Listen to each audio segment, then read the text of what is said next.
John Morley थे आपके secretary of state थे, और ये जो लॉर्ड मिंटो हैं ये आपके वाइसराय थे इस टाइम के। तो दोनों ने मिलकर के डिसाइड किया कि यार बहुत दिन हो गया बैठे बैठे, चलो कुछ थोड़ा सा तूफानी सा कर देते हैं। तो ये जो एक्ट था वो लेके आ गए, इंडियन काउंसिल एक्ट ऑफ 1909, और इसी जो एक्ट है इसको बोला गया Morley Minto reform. Hello friends, welcome back in A to Z classes. मैं शिवांग, और पिछले लेक्चर में हम लोगों ने स्टार्ट किया था पॉलिटी को, और उसमें हम लोगों ने देखा था कंपनी रूल को, ठीक है। और अब हम यहाँ पे देखेंगे आज के लेक्चर में क्राउन रूल को, ठीक है। क्राउन रूल को हम यहाँ पे देखेंगे जो कि आपका 1858 से 1947 तक चला था। तो जो क्राउन रूल है उसमें हम सबसे पहले देख लेते हैं हमारा गवर्नमेंट ऑफ इंडिया एक्ट 1858। 1858 का गवर्नमेंट ऑफ इंडिया एक्ट जो है, तो ये जो एक्ट था ये आपका आया था for good government in India, मतलब कि अब जो इंडिया है उसमें गुड गवर्नमेंट लाई जाएगी, ठीक है। उसी के साथ साथ इस एक्ट से क्या हुआ कि जो आपकी ईस्ट इंडिया कंपनी थी इसको क्या कर दिया, यहाँ पे एबोलिश कर दिया गया, ठीक है। जो ईस्ट इंडिया कंपनी थी इसको यहाँ पे एबोलिश कर दिया गया था। उसके साथ ही यहाँ पे जो पावर थी वो ट्रांसफर कर दी थी ब्रिटिश क्राउन को, मतलब पहले जो भी पावर्स थी इंडिया में एडमिनिस्ट्रेशन के लिए वो कंपनी के पास थी, लेकिन ये जो गवर्नमेंट ऑफ इंडिया एक्ट आया 1858 का, उससे क्या किया गया कि जो भी पावर्स थी इंडिया को एडमिनिस्ट्रेशन के लिए वो सारी की सारी पावर्स जो थी वो ब्रिटिश क्राउन के पास में ट्रांसफर कर दी गई थी, ओके। उसके साथ ही क्या किया, यहाँ पे जो गवर्नर जनरल ऑफ इंडिया था उसको बोला गया वाइसराय ऑफ इंडिया, ठीक है। ये जो पोस्ट थी गवर्नर जनरल की उसको थोड़ा इम्प्रूव कर दिया गया, उसका नेम इम्प्रूव कर दिया गया, उसको बोला जाने लगा वाइसराय ऑफ इंडिया। और जो फर्स्ट वाइसराय ऑफ इंडिया थे वो आपके थे लॉर्ड कैनिंग, ठीक है, जो कि यहाँ पे आप देख सकते हो। उसके साथ ही क्या हुआ यहाँ पे कि ये जो डबल गवर्नमेंट था जो कि आपका पिट्स इंडिया एक्ट में स्टार्ट किया गया था, बीओसी और सीओडी दो बॉडीज थी जो कि फंक्शंस को देखती थी। जो सीओडी थी वो कॉमर्शियल फंक्शंस को देखती थी, और जो आपकी बीओसी थी या फिर बाकी के जो पॉलिटिकल फंक्शंस होते थे या अदर फंक्शंस होते थे उनको देखती थी, ठीक है। तो ये जो आपका सिस्टम था डबल गवर्नमेंट वाला, इसको क्या कर दिया गया, एबॉलिश कर दिया गया, यहाँ पे दोनों को एंड कर दिया गया था। उसके साथ ही में क्या हुआ कि ये जो पार्लियामेंट्री सिस्टम है उसकी यहाँ पे बिगिनिंग हुई थी, और एक नई काउंसिल ऑफ इंडिया बनाई गई जिसमें 15 मेंबर्स थे। उसके साथ ही जो गवर्नमेंट ऑफ इंडिया 1858 का है वहां से एक नई पोस्ट निकल के आई जिसको बोला गया सेक्रेटरी ऑफ स्टेट्स। मीन्स ये जो सेक्रेटरी ऑफ स्टेट्स है ये इसके पास कंप्लीट अथॉरिटी रहती थी इंडियन एडमिनिस्ट्रेशन को लेकर के, और ये जो मेंबर होता था ये होता था ब्रिटिश कैबिनेट का मेंबर, ठीक है। तो ये आपका था गवर्नमेंट ऑफ इंडिया एक्ट 1858। इससे रिलेटेड जो एमसीक्यू है उसको भी हम देख लेते हैं अब।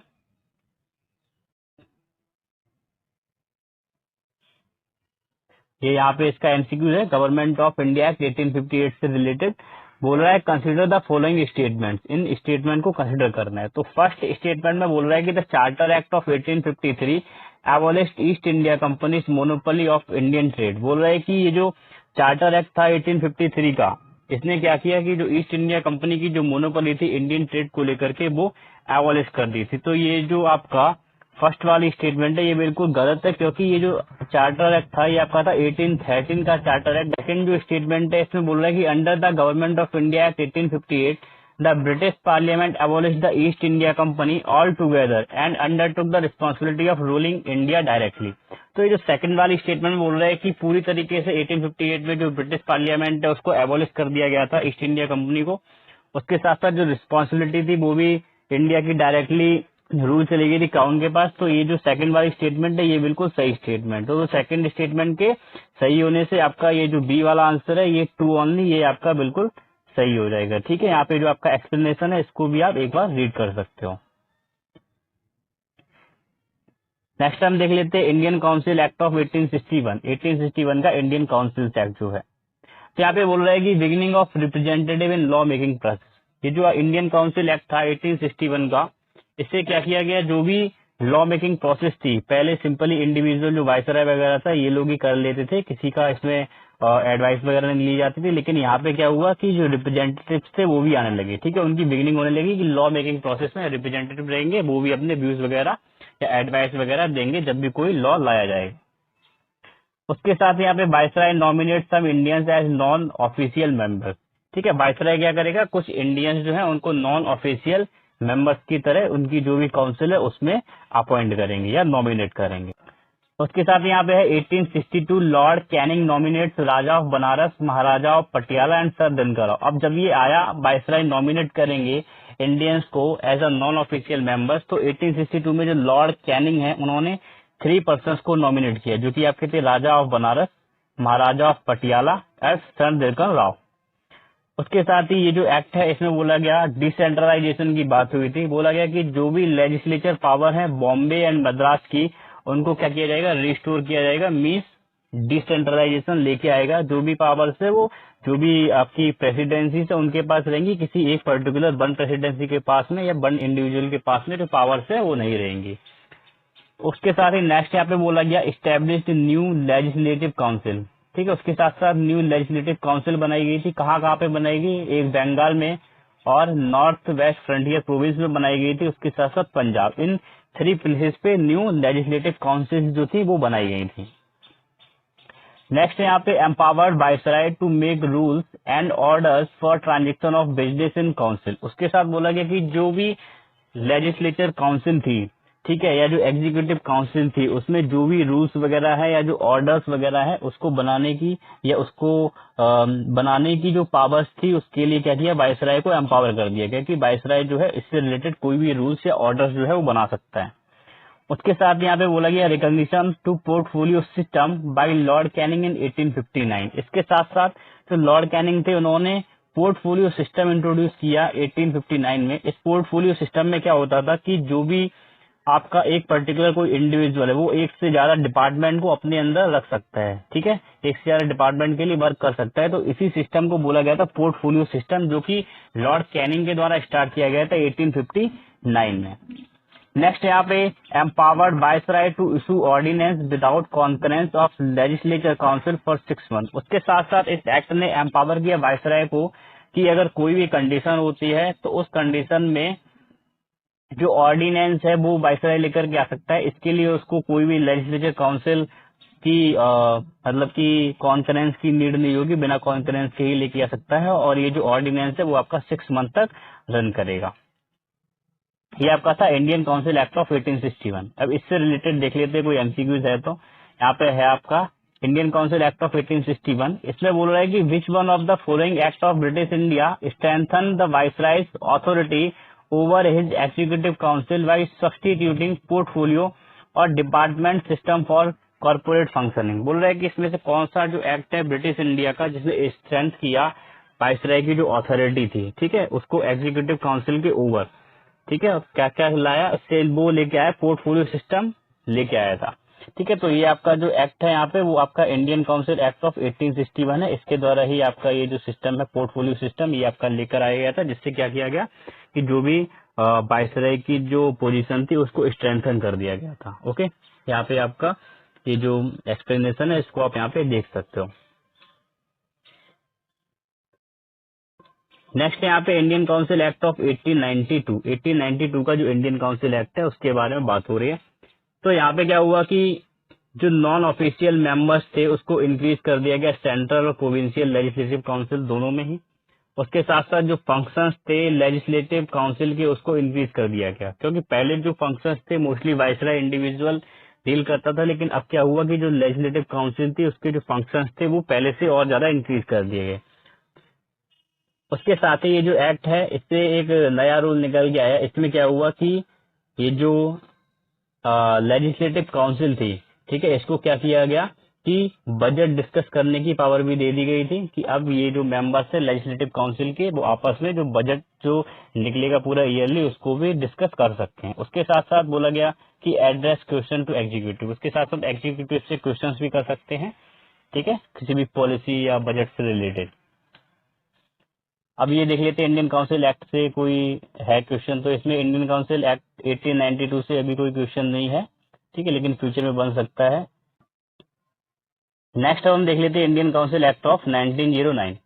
अब हुआ क्या कि 1909 के टाइम पे 2 पर्सन थे, एक आपके थे जॉन मॉर्ले, ये आप देख सकते हो इनको यहाँ पे, और आपके थे एक लॉर्ड मिंटो, ये जो है यहाँ पे। तो जो जॉन मॉर्ले थे आपके सेक्रेटरी ऑफ स्टेट थे और ये जो लॉर्ड मिंटो है ये आपके वाइसराय थे इस टाइम के। तो दोनों ने मिलकर के डिसाइड किया कि यार बहुत दिन हो गया बैठे बैठे, चलो कुछ थोड़ा सा तूफानी सा कर देते हैं। तो ये जो एक्ट था वो लेके आ गए इंडियन काउंसिल एक्ट ऑफ 1909।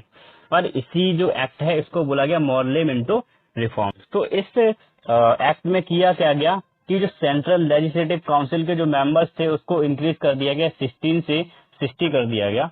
और उसी के साथ साथ यहाँ पे फर्स्ट टाइम एक नया चेंजमेंट देखने को मिला कि ये जो हमारे इंडियंस थे, ठीक है, उनको एग्जीक्यूटिव काउंसिल जो थी वाइसराय की और गवर्नर्स की, उसमें उनको प्लेस दिया गया, वहां पे उनको एसोसिएट किया गया था। और उसके साथ यहाँ पे देखने को मिला कि जो सत्येंद्र प्रसाद सिन्हा थे उनको एज अ लॉ मेंबर के फॉर्म में उनको जो वाइसराय की या गवर्नर की जो एग्जीक्यूटिव काउंसिल थी उसमें लाया गया। ठीक है, उसके साथ साथ ही क्या किया गया, इन दोनों ने मिलकर क्या किया, एक चीज स्टार्ट की, कम्युनल रिप्रेजेंटेशन, जिसको सेपरेट इलेक्टोरेट दे दिया गया था मुस्लिम्स के लिए। ठीक है, यहाँ पे ये जो कम्युनलिज्म था उसको उन्होंने अच्छे तरीके से लीगलाइज कर दिया, और इसीलिए ये जो आपके लॉर्ड मिंटो हैं इनको बोला जाता है फादर ऑफ कम्युनल इलेक्टोरेट। उसके साथ ही यहाँ पे बोला गया separate electorate, presidencies, corporation, chamber of commerce, universities and जमींदार। उसके साथ साथ सेपरेट इलेक्टोरेट और लोगों के लिए भी लाया गया, जैसे यूनिवर्सिटी जमींदार जो थे उनके लिए भी। ये आपका था इंडियन काउंसिल एक्ट ऑफ 1909। अब यहाँ से भी अभी तक तो कोई ये क्वेश्चन नहीं देखने को मिला है, लेकिन फ्यूचर में देखने को मिल सकता है। तो नेक्स्ट हम देख लेते हैं यहाँ पे गवर्नमेंट ऑफ इंडिया एक्ट 1919। ठीक है, 1919 का गवर्नमेंट ऑफ इंडिया एक्ट। अब इसमें भी क्या हुआ कि ये जो दो लोग हैं आपके, ये आपके मॉन्टेगू हैं और ये आपके चैम्सफोर्ड हैं। ये मॉन्टेगू आपके सेक्रेटरी ऑफ स्टेट, और उसके साथ साथ ये चैम्सफोर्ड ये आपके उस टाइम के वायसराय थे। ठीक है, 1919 के टाइम पे। अब ये दोनों बैठे हुए थे, इन दोनों ने भी सोचा कि जब हमारे दोस्तों ने कुछ किया है तो हमें भी कुछ करना चाहिए, तो इन्होंने भी ये गवर्नमेंट ऑफ इंडिया एक्ट 1919 लेकर के आगे। ठीक है, तो इसी को बोला गया मॉन्टेगू चैम्सफोर्ड रिफॉर्म्स। ठीक है, यहाँ पे ये जो एक्ट आया इसका ऑब्जेक्टिव था कि इंडिया में हमें रिस्पॉन्सिबल गवर्नमेंट लेकर के आनी है। उसके साथ क्या किया गया, इस एक्ट में इन्होंने क्या किया, जो सेंट्रल और जो प्रोविंशियल के सब्जेक्ट्स थे दोनों को क्या कर दिया, सेपरेट कर दिया, अलग अलग सब्जेक्ट्स जो थे वो डिवाइड कर दिए। लेकिन बोला गया कि जो आपका स्ट्रक्चर रहेगा वो सेंट्रलाइज रहेगा एंड यूनिटरी रहेगा, केवल जो सब्जेक्ट है वही सेपरेट किए गए थे। और इसके साथ साथ क्या किया गया, इस एक्ट में जो प्रोविंशियल सब्जेक्ट थे उनको दो पार्ट में डिवाइड किया। एक आपके थे ट्रांसफर सब्जेक्ट और दूसरे थे आपके रिजर्व सब्जेक्ट। जो ट्रांसफर सब्जेक्ट थे वो गवर्नर और जो लेजिस्लेटिव काउंसिल है वो मिलकर डिसाइड करेंगे, और जो रिजर्व सब्जेक्ट थे वो गवर्नर और जो एग्जीक्यूटिव काउंसिल है वो मिलकर डिसाइड करेंगे। और इसी सिस्टम को बोला गया dual scheme of governance, means dyarchy बोला गया था। ठीक है, उसके साथ साथ क्या हुआ, इस एक्ट में first time introduce bicameralism and direct election. First time जो बाइकैमरलिज्म था, मीन्स डबल चैम्बर, ठीक है, एक लोअर हाउस एंड एक upper house, first time introduce किया। उसके साथ साथ जो डायरेक्ट इलेक्शन है दोनों हाउसेस के लिए, वो भी यहाँ पे फर्स्ट टाइम ही इंट्रोड्यूस किया गया था। उसके साथ साथ यहाँ पे क्या किया गया, कम्युनल इलेक्ट जो आपका रिप्रेजेंटेशन था उसको एक्सटेंड किया गया। सिख और जो इंडो क्रिश्चियंस थे और जो एंग्लो इंडियंस थे और जो यूरोपियंस थे उनको भी कम्युनल रिप्रेजेंटेशन दिया जाने लगा था।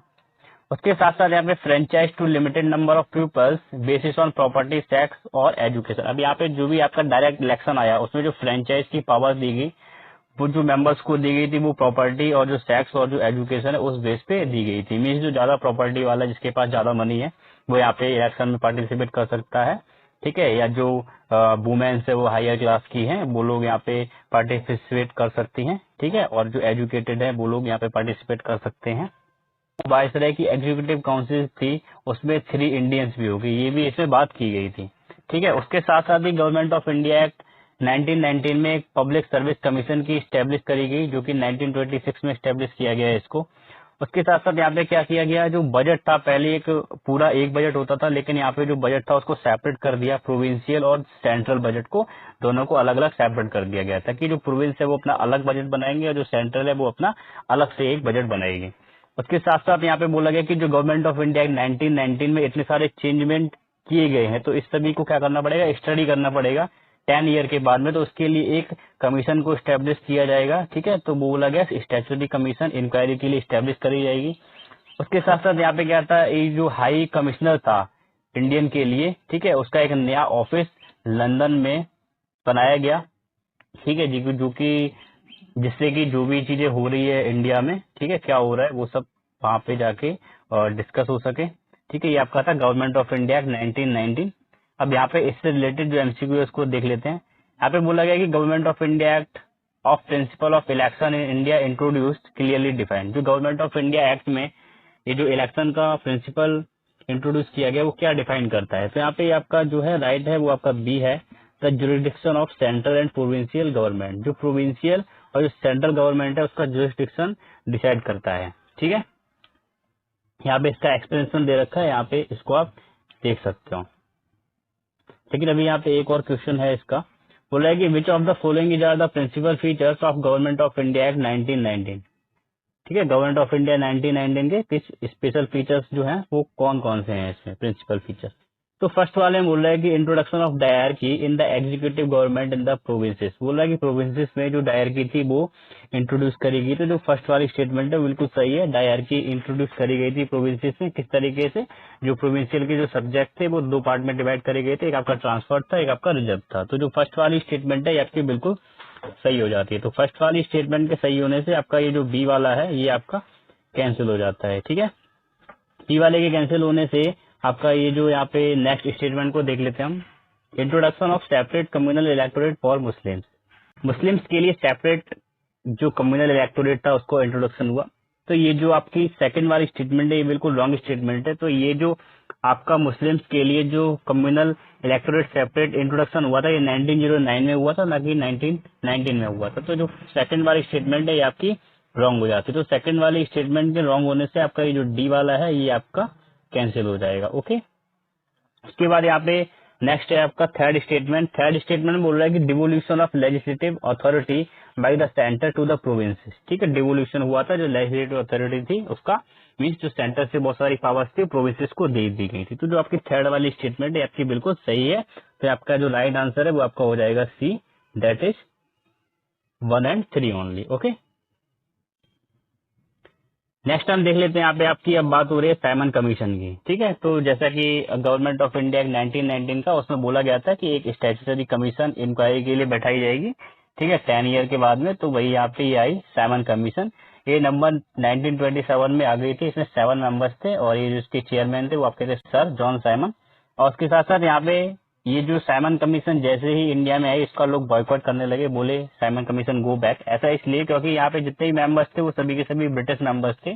ठीक है, यहाँ पे इंडिया का कोई मेंबर नहीं था। और इसने ये जो रिपोर्ट थी वो सबमिट करी 1930 में। जैसे ही 1930 में रिपोर्ट सबमिट करी उसके बाद में इसने उस रिपोर्ट में कुछ रिकमेंडेशंस दी। ठीक है, रिकमेंडेशंस क्या क्या थी, सबसे पहले बोला कि डायरकी है उसको एंड कर देना चाहिए। ठीक है, जो रिस्पॉन्सिबल गवर्नमेंट है प्रोविंस में वो होनी चाहिए। उसके साथ साथ establishment of federation of British India and princely state. British India और प्रिंसली स्टेट के लिए जो फेडरेशन है वो स्टैब्लिश करना चाहिए। उसके साथ साथ communal electorate should be continue. और जो कम्युनल इलेक्टोरेट जो हिंदू क्रिश्चियंस या मुस्लिम्स या जो अदर्स के लिए आया था उसको क्या करना चाहिए, कंटिन्यू करना चाहिए। ठीक है, उसके साथ साथ जैसे ये रिकमेंडेशन थी उनको डिस्कस करने के लिए कॉन्फ्रेंस हुई जिसको बोला गया 3 राउंड टेबल कॉन्फ्रेंस। और इसी 3 राउंड टेबल कॉन्फ्रेंस को white paper on constitutional reforms भी बोला जाता है। ठीक है, और जो भी यहाँ पे रिकमेंडेशन दी साइमन कमीशन से उस सभी को इनकॉर्पोरेट किया गया था गवर्नमेंट ऑफ इंडिया 1935 में। ओके, नेक्स्ट यहाँ पे हम देख लेते हैं कम्युनल अवार्ड। ये कम्युनल अवार्ड क्या है। अब हुआ क्या कि अगस्त 1932 में जो आपके रामसे मैकडोनाल्ड थे, ये बाकी प्राइम मिनिस्टर थे उस टाइम पे। ठीक है, उन्होंने क्या किया, एक हम नई स्कीम लेके आते हैं जिसमें माइनॉरिटीज का हम रिप्रेजेंटेशन करेंगे। और बोला गया कि ये जो भी डिप्रेस्ड क्लास है उसके लिए हम क्या करेंगे, एक सेपरेट इलेक्टोरेट बनाएंगे। ठीक है, जैसे ही सेपरेट इलेक्टोरेट की बात करी गई डिप्रेस्ड क्लास के लिए, तो यहाँ पे तो जितने भी जो इम्पोर्टेंट लीडर्स थे उनको लगा कि यहाँ पे जो इंडियंस है उनको बीच में दरार डालने की बात की जा रही है। पहले से ही मुस्लिम्स को अलग से सेपरेट इलेक्टोरेट दे दिया। ठीक है, कम्युनल इलेक्टोरेट दे दिया। उसके साथ साथ फिर बाद में ये जो क्रिश्चियंस वगैरह थे उनके लिए भी ले आए। ठीक है, उसके साथ बाद में ही अब ये डिप्रेस्ड क्लास के लिए भी ये सब सिस्टम ला रहे हैं। तो इससे क्या हुआ कि जो गांधी जी थे बहुत ज्यादा नाराज हो गए। और उस कंडीशन में क्या हुआ कि जो भी कांग्रेस लीडर्स थे और जो डिप्रेस्ड क्लास के लीडर्स थे जैसे कि डॉक्टर बी आर अम्बेडकर, उन दोनों ने मिलकर के या बाकी के जो लीडर्स थे उन सभी ने मिलकर के क्या किया, एक एग्रीमेंट किया। ठीक है, कि ये जो डिप्रेस्ड क्लास है उनके लिए कुछ रिप्रेजेंटेशन देंगे स्पेशल सीट्स पे, लेकिन जो सेपरेट इलेक्टोरेट है वो नहीं दिया जाएगा। इस बात पे दोनों लोग एग्री हो गए और इसी ये जो पैक्ट था इसको बोला गया था पूना पैक्ट। ओके, उसके साथ साथ इसमें ही यही बोला गया था कि जो हिंदू ज्वाइंट इलेक्टोरेट है उसको रिटेन करके रखेंगे और जो डिप्रेस्ड क्लास है उनके लिए कुछ रिजर्व सीट्स दिए जाएंगे। नेक्स्ट है हमारा गवर्नमेंट ऑफ इंडिया 1935। ठीक है, ये जो 1935 का एक्ट है इसको बोला गया second milestone for complete responsible government of India. Means second time ये एक बड़ा प्रयास था जिससे कि जो गवर्नमेंट है इंडिया की उसमें रिस्पॉन्सिबल गवर्नमेंट आ जाए। ठीक है, यहाँ पे बोला गया ऑल इंडिया फेडरेशन की बात की गई। ठीक है, और बोला गया कि ये जो ऑल इंडिया फेडरेशन है इंडिया को बनाया जाएगा, इसमें जितने प्रोविंसेस से वो आएंगे और जो पिछली स्टेट से वो आ जाएंगे। उसके साथ साथ यहाँ पे आपका लिस्ट सिस्टम 3 लिस्ट होंगी, आपकी फेडरल होगी, एक प्रोविंशियल होगी और एक कॉन्करेंट लिस्ट मिलेगी। और उसके साथ बोला गया कि जो डायरकी जो स्टार्ट की गई थी उसको प्रोविंस में एंड कर दिया जाएगा, उसके साथ साथ जो सेंटर है वहां पे जो डायरकी है उसको स्टार्ट किया जाएगा। और उसके साथ साथ बोला गया गवर्नमेंट ऑफ इंडिया 1935 में कि जो प्रोविंशियल ऑटोनॉमी है रिस्पॉन्सिबल गवर्नमेंट को, ठीक है, वो दी जाएगी। ठीक है, मीन्स जो भी पहले सेंट्रल के पास में मीन्स ऑटोनॉमी रहती थी वो प्रोविंसेस को दे दी जाएगी। ठीक है, उसके साथ साथ यहाँ पे बोला गया कि bicameralism in 6 out of 11 provinces. ठीक है, 11 प्रोविंसेस में से 6 जो आपके प्रोविंसेस रहेंगे वहाँ पे आपका बाइकैमरलिज्म रहेगा, मीन्स डबल हाउसेस रहेंगे। ठीक है, जैसे कि बंगाल, बॉम्बे, बिहार, असम, यूपी एंड मद्रास, यहाँ पे जो थे बाइकैमरलिज्म जो सिस्टम था वो इंट्रोड्यूस किया गया गवर्नमेंट ऑफ इंडिया 1935 से। उसके साथ ही यहाँ पे जो आपकी इंडियन काउंसिल स्टेब्लिश करी गई थी, ठीक है, प्रीवियस जो एक्ट थे उनमें, ठीक है, तो यहाँ पे क्या किया उसको यहाँ पे एबोलिश कर दिया गया था। उसके साथ ही यहाँ पे रिजर्व बैंक ऑफ इंडिया जो है उसको स्टेब्लिश करा गया।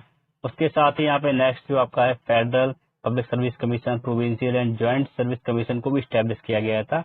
और इसी के साथ साथ यहाँ पे जो फेडरल कोर्ट है उसका भी सेटअप किया गया था 1937 में। ठीक है, ये आपका था गवर्नमेंट ऑफ इंडिया 1935। तो अगर आपको देखेंगे तो आपको देखने को मिलेगा कि बहुत सारे ऐसे रूल्स या लॉज हैं जो कि हमारे कॉन्स्टिट्यूशन में गवर्नमेंट ऑफ इंडिया 1935 से बहुत सारे अमाउंट में इनकॉर्पोरेट किए गए हैं। ठीक है, यहाँ पे हम देख लेते हैं इससे रिलेटेड एमसीक्यू। यहाँ पे एमसीक्यू देखने को मिलेगा ये गवर्नमेंट ऑफ इंडिया एक्ट 1935 से। इसमें बोल रहा है कि in the federation established by the government of India 1935 residuary powers were given to. जो रेजुडरी पावर्स है वो किसको दी गई थी गवर्नमेंट ऑफ इंडिया 1935 के अंतर्गत। तो ये जो पावर्स थी आपकी दी गई थी गवर्नर जनरल को। ठीक है, ये आपकी जो पावर्स थी आपकी दी गई थी गवर्नर जनरल को। तो यहाँ पे इनका एक्सप्लेनेशन है, ये भी आप देख सकते हैं यहाँ पे। नेक्स्ट यहाँ पे consider the following statement the government of India 1935 provided for. जो 1935 वो किस किस के लिए आया, तो फर्स्ट में बोला है प्रोविंशियल ऑटोनॉमी की बात की थी, तो ये फर्स्ट वाला जो है बिल्कुल सही है। नेक्स्ट यहाँ पे फेडरल कोर्ट को स्टैब्लिश करने की बात की, ये भी सही है। नेक्स्ट आपका all India federation eight the centre, centre पे जो ऑल इंडिया फेडरेशन है वो स्टैब्लिश किया जाएगा, ये भी सही है। तो यहाँ पे आपका जो राइट आंसर है वो आपका हो जाएगा डी। ठीक है, आपका जो है राइट डी हो जाएगा। नेक्स्ट यहाँ पे कंसिडर द फॉलोइंग स्टेटमेंट। जो कुछ स्टेटमेंट है इनको यहाँ पे कंसिडर करना है। ठीक है, तो बोला गया some of the main features of government of India 1935 वर। कौन कौन सी जो मेन फीचर्स है गवर्नमेंट ऑफ इंडिया 1935 के, तो फर्स्ट है आपका बोल रहा है यहाँ पे evolution of dyarchy in the governors provinces. जो गवर्नर का प्रोविंस है वहाँ पे जो डायरकी है इसको एवोल्यूश करना चाहिए। तो ये जो फर्स्ट वाली स्टेटमेंट है ये बिल्कुल सही है। यहाँ पे जो प्रोविंस है वहाँ पे डायरकी को एबोलिश करने की बात की गई थी और बोला था कि जो सेंट्रल है वहाँ पे डायरकी को लेके आया जाएगा। उसके बाद सेकंड स्टेटमेंट देखेंगे तो बोला है power of governors to veto legislative actions and to legislate on their own. ठीक है, तो ये जो गवर्नर है उसके पास में वीटो पावर्स रहेगी लेजिस्लेटिव एक्शंस के लिए। तो ये जो सेकंड वाली स्टेटमेंट है ये भी बिल्कुल सही है। थर्ड वाले ने बोला है कि evolution of principle of communal representation. तो यहाँ पे जो आपका 1935 का एक्ट है यहाँ पे कहीं भी बात नहीं हुई कि जो कम्युनल रिप्रेजेंटेशन का जो प्रिंसिपल है उसको एबोलिश कर देंगे। तो ये जो थर्ड वाली स्टेटमेंट ये आपकी रॉन्ग हो जाती है। तो थर्ड वाली स्टेटमेंट के रॉन्ग होने से आपका ये जो यहाँ पे फर्स्ट एंड सेकंड स्टेटमेंट है ये आपकी राइट है। तो इससे आपका जो राइट है वो आपका हो जाएगा बी। ठीक है, नेक्स्ट यहाँ पे instrument of instructions contained in the government of India 1935 have been incorporated in the constitution of India in the year 1955 as. ठीक है, तो बोल रहा है कि जो इंस्ट्रूमेंट ऑफ इंस्ट्रक्शन था गवर्नमेंट ऑफ इंडिया 1935 में जो कि 1950 में इनकॉर्पोरेट किया गया था उसमें क्या था, तो उसमें बात हुई थी आपके directive principle of state policy के बारे में। ठीक है, ये जो बी वाला है ये आपका राइट हो जाएगा। नेक्स्ट टाइप बोल रहा है विच one of the following is not a feature of government of India 1935। इनमें से कौन सा गवर्नमेंट ऑफ इंडिया 1935 का फीचर नहीं है।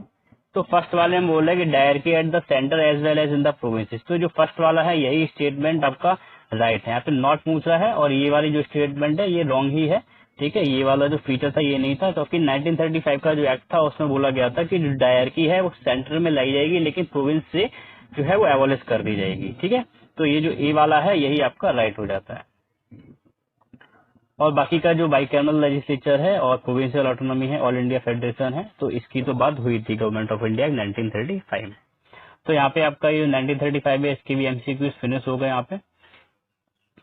नेक्स्ट है यहाँ पे आपका इंडियन इंडिपेंडेंस एक्ट 1947। यहाँ पे फरवरी 20 1947 को जो क्लीमेंट एटली थे उस टाइम पे प्राइम मिनिस्टर थे, ठीक है, यूके के, इन्होंने ही बोला कि जो ब्रिटिश रूल है उसको एंड कर दिया जाएगा जून 30 तक।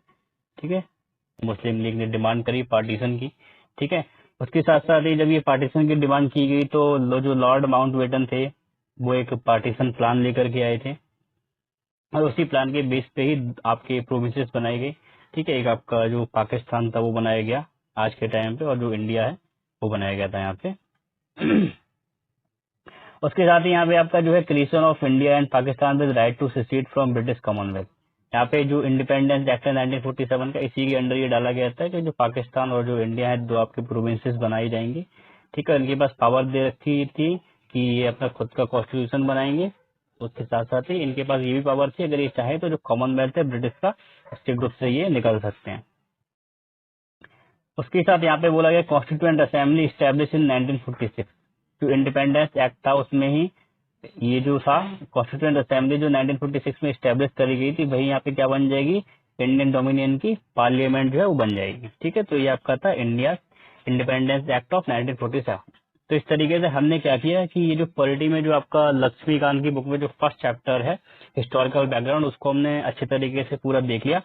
उसके साथ साथ जो इसके एमसीक्यूज थे वो भी हमने सॉल्व कर लिए। अब यहाँ पे कुछ जो एक्ट थे उनसे तो एमसीक्यूज बने थे, लेकिन कुछ जो एक्ट है उनसे अभी तक एमसीक्यू नहीं बने, तो फ्यूचर में मे भी बन सकते हैं। तो आपको क्या करना है यहाँ पे कि जितने भी ये जो मैंने एक्ट पढ़ाए हैं उनको अच्छे तरीके से फोकस करना है, उनको देखना है अच्छे तरीके से, उनके जो फैक्ट्स है वो एटलीस्ट मेमोराइज करके रखने हैं, क्योंकि इसमें कुछ ज्यादा थिंकिंग वाला नहीं है। ठीक है, इसमें फैक्ट्स ही हैं, वही आपको याद रखने पड़ेंगे और वो फैक्ट है उसी के बेस पे आप एलिमिनेट करके या डायरेक्टली अगर आपको याद हो जाते हैं तो आप क्वेश्चन को अच्छे तरीके से डील कर पाएंगे। तो ये जो वीडियो है इसको आप शेयर कर सकते हो लोगों को। उसके साथ साथ यहाँ पे आप सजेशन दे सकते हो कि किस तरीके से इम्प्रूवमेंट करना है। उसके साथ साथ अगर आपको कुछ और चेंजमेंट चाहिए तो वो आप मुझे बता सकते हो कमेंट बॉक्स में कमेंट करके। So that's all for it. Thanks for watching the video.